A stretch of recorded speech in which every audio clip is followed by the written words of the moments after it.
Hello, hello mga kareyna! Mapagpalang araw sa ating lahat. Naway nasa mabuti tayong lahat na kalagayan. Reyna, mayroon siyang hinihiling kay Mama Roda.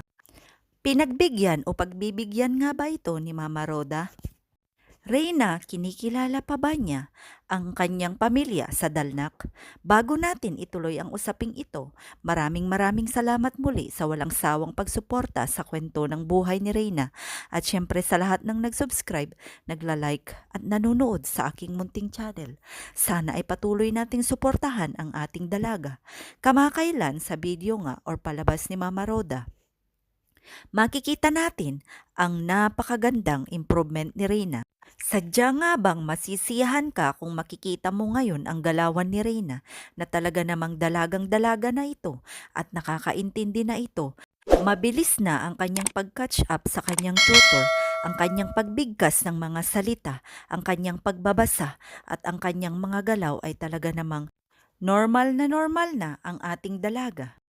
Pati ang kanyang teacher ay talaga namang nabibigla at natutuwa sa mga asal ni Reyna, lalong-lalo na hinahaluan pa ng kanyang teacher ang mga makajos learnings si Reyna habang sila ay nagtututor. Nakakatuwang part ang in-upload ni Roda na talaga namang tinanong si Reyna kung ano ang wish niya pagkatapos ng kanyang tutor ay talaga namang sinabi or nag-aas si Reyna na sana ay makaulam na siya or sana ay mag-ulam na sila ng chicken o fried chicken na talaga namang namiss niya talaga dahil nga sa allergy ni Reyna ay hindi ito binibigyan ni Mama Roda. Napakalambing ang ating dalaga na talaga namang hindi talaga natin pagsasawaan na panuorin ang kanyang kwento ng buhay. Isa pang nakakaantig sa damdamin nang tanungin si Reyna kung sino ba ang kanyang tunay na pamilya. Binanggit ni Reyna na bukod kay Mama Roda ay syempre ang kanyang pamilya sa Dalnak. Napakagandang pagmasdan ng ating dalaga na habang sinasagot niya ang mga katanungan para sa kanya ay nandun ang saya at galak sa kanyang mga mata.